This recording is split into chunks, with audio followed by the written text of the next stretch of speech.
तिरोडा गोरेगाव विधानसभा क्षेत्राचे महायुतीचे उमेदवार विजय रहांगडाले यांच्या प्रचारासाठी आज केंद्रीय मंत्री नितीन गडकरी आणि खासदार प्रफुल्ल पटेल यांनी प्रचार सभा घेत विजय रहांगडाले हे सलग तिसऱ्यांदा जिंकून येतील असा विश्वास व्यक्त केला आहे। या मतदारसंघातून मी आपल्याकडे विनंती करण्याकरता आलो आहे की विजयजींनी मागच्या काळामध्ये या मतदारसंघात अनेक चांगले कामं केली, सिंचनाची कामं केली, रस्त्याची कामं केली आणि मला विश्वास आहे की इथल्या जनतेशी अतिशय नम्रपणे शालीनतेने एक सुसंस्कृत आमदार म्हणून त्यांनी व्यवहार केला, जनतेच्या हृदयात स्थान मिळवलं।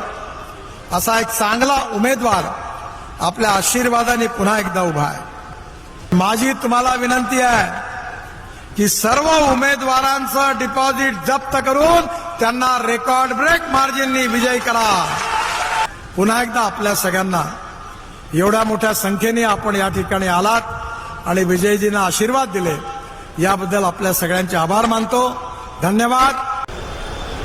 मतदान होणार आहे आणि आपल्या सगळ्यांचा आशीर्वाद घेण्यासाठी आपले उमेदवार विजय भाऊ रहांगडाले यांना आपण विजयी करा ही विनंती करण्यासाठी गडकरी साहेब आणि आम्ही आलेलो आहोत। तर या निवडणुकीत विजय रहांगडाले हे भारतीय जनता पक्षाच्या कमळ चिन्हावर निवडणूक लढत असून याआधी 2014 ते 2024 असे 10 वर्ष तिरोडा विधानसभा क्षेत्राचे प्रतिनिधित्व करत असून त्यांना भारतीय जनता पक्षाने तिसऱ्यांदा निवडणूक लढण्याची संधी दिली आहे। त्यामुळे मी गेल्या 10 वर्षात केलेल्या कामांमुळे लोक मला निवडून देतील असा विश्वास आमदार विजय रहांगडाले यांनी व्यक्त केला आहे।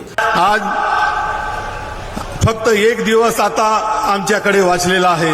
मी सर्व मतदाता बंधू आणि भगिनींना विनंती करतोय की येणारा जे 20 तारखे आहे, बुधवार आहे, आज सोमवार आहे, उद्याचा दिवस बाकी आहे, आपण सर्वांनी मतरूपी आशीर्वाद देऊन ह्या तिरोडा विधानसभा क्षेत्राच्या प्रतिनिधित्व करण्याकरिता, विकासाचे कामं करण्याकरिता आपण सर्वांनी मतरूपी आशीर्वाद द्यावा ही विनंती करतो।